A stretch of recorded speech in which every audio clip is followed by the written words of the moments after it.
عايزة أقول لكم على حاجة من غير ما تسألني في رمضان. دايما أول الشهر كده بيبقى دايما عندنا تساؤلات موجهة لدكتور التغذية إزاي نطلع من رمضان مش تخنانين، وللمشايخ والناس اللي بيتكلموا في الدين، ربنا يجزيهم عنا خير. إزاي أعمل برنامج يومي، إزاي أستفيد من روحانيات رمضان.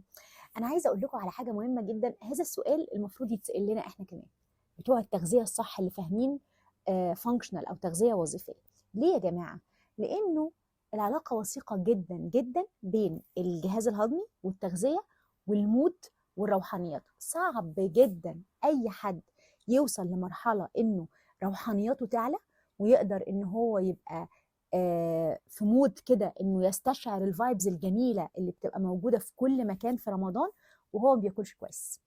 يعني ايه بقى الكلام ده؟ يعني انت محتاج تفكر قوي قوي قوي في نظامك الغذائي في رمضان، مش بس علشان خاطر ما تتخنش، السكر ومقاومة الانسولين وكده خالص. في سبب انا بشوفه اهم، ان هو شهر رمضان اساسا هو معمول علشان نشحن طاقتنا الروحية.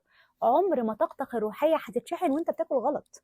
وبالتالي عندي نصايح غذائية علشان علميا اشتغل على الجت برين اكسس، وبيننا وبين بعض كده علشان نفعل الطاقة الروحية لرمضان. أول حاجة يا صديقي، السكريات البسيطة لأ، بالذات العصاير والحلويات و حتى لو ما تخنتش البطارية الروحية بتاعتك هتطفي. الحاجة التانية، احنا محتاجين نحافظ على الميكروبيوم على قد ما نقدر، علشان السيروتونين والحاجات اللي بتعمل كمية المخ بتطلع أساسا من الجهاز الهضمي. عشان كده الزبادي ما بينفخوش، الزبادي هيبقى حاجة حلوة قوي. الموز في السحور بوتاسيوم وسيروتونين، تقدر تاخد الفترة التأملية الجميلة بتاعت أذكار الفجر دي بطريقة كويسة جدا. ما فيش كده ولا كده، ده وقت ان احنا نحط بروبايوتيك، مش عشان نصلح الجهاز الهضمي، عشان ده يعلى ويقدر يوصل للحته اللي ربنا عايزنا ان احنا نوصل لها. تقسيم الاكل، الفطار على شويه سلطه وشوربه، دي حاجه عظيمه جدا. والاكله الرئيسيه تيجي بعد التراويح، مش عشان التخمه وعشان الخسسان، لا لا لا لا، عشان نعرف نقف قدام ربنا زي ما هو عايزنا، مش طالع نازل طالع نازل، لا. انت ممكن فتوحات لحظه في الوقت بتاع الصلاه ده تغير حياتك السنه كلها والعمر كله اللي جاي.